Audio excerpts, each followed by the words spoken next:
Hey everyone, welcome back to Geet Builds. I am Geet. So today, I'm going to be taking this purple crystal cavern and turning it into a small underground fantasy kingdom. If you're a regular of the channel, you might be wondering why this isn't a key solve video. I've been doing a lot of building on that city, adding the ships and docks, and if you haven't watched part 1 of that series, I'll link that at the end. But I'm going out of town next week and didn't have enough to post a video of yet, and I didn't want to go 3 weeks without posting, so I decided to make this smaller project in the meantime.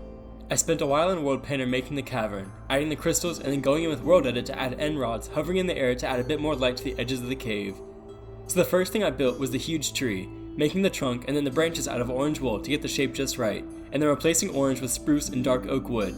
After that, I added dense pockets of leaves to the tips of the branches, and then went through with orange again and added an airy outer layer of leaves, which I then replaced with oak and spruce leaves. I made another tree like this last year, and learned from that video that it's important to keep the leaf layer from being too dense, since it makes everything beneath it way too dark.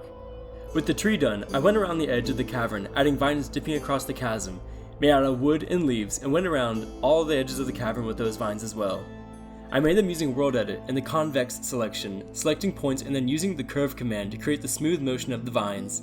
The edges of the chasm were a bit sharp, so I think the vines do a really good job of adding a little extra life to the cave while also hiding how abrupt the edges. For the shape of the kingdom, I made a series of rings going down from the top of the tree, getting gradually wider as they descend.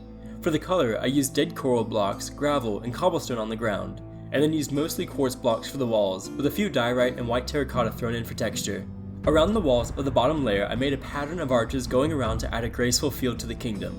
I added some crenellations around the edge and then copied the design around the rest of the lower circle. To get to the kingdom, I started on a white bridge supported by arches spanning the area between the plateau the kingdom is on and the edge of the chasm. I wanted the bridge to totally match the graceful fantasy feel of the walls, so as much as I could, I kept the shape smooth. The railings on the bridge and the supports below it are arched, and I made a circular tower design that would rest on top of the bridge. To make it easier to extend the bridge and replicate it across the map, I made one segment of the bridge first, and then copied it over and over again at the correct height. After I did this to one side of the city, I took the same segment across to the other side and made a second bridge going out in the opposite direction. After the bridge was put together, I wasn't a huge fan of how busy the towers made the bridge feel when they were above every support, so I took some out to space out the distance between them better. With the bridges in the lower walls done, I went into the kingdom and made a ramp connecting the 2 bottom levels together. To speed up the time it would take to make the kingdom, I decided to build a quarter of the city and then copied around the 4 other sections. I made a few different house designs and decided to make the walls of the houses the same color as the walls of the kingdom to keep everything from feeling too noisy. Originally, I went with a dark red theme for the roof, but I thought it was too distracting, so I changed it to a pinkish mix of granite and bricks. To fit more houses inside the pretty narrow walls, I made a few of the houses on a diagonal. This helped match the shape of the city and seems more natural from afar.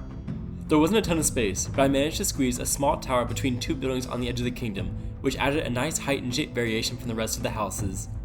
The final building was a domed house, and with that done, I repeated that section of the city around the rest of the lower layer. I added a gate to the bridges and then moved up to the next level. I reused the houses from the first level, pasting them in where they would fit. By the 3rd level of the kingdom, there wasn't really any space for buildings, so I only built a ramp connecting to the top of the city, where I modified the gatehouse from the bridge to have a peaked roof and pasted that around the tree, and then built a tunnel into the tree connecting the gates together. Around the top of the kingdom near where it connects to the tree, I added more end rods floating in the air, and then did the same around the leaves of the tree itself. With that, the build was done. The map is posted for download on Planet Minecraft, and the link to that is in the description. If you've enjoyed the video, feel free to give it a like, and if you're new to the channel, make sure to subscribe. It was nice to do a smaller build like this, and it reminded me of the subscriber giveaway maps from last year, so I think I'll be bringing that back after the Keystone map is completed. So if you want to be entered into that but haven't yet, just leave a comment that you'd like to be entered into the giveaway and how I can best get in touch with you when you win. So that's it for today. Have fun exploring around the map yourself, and I'll see you next time. Peace.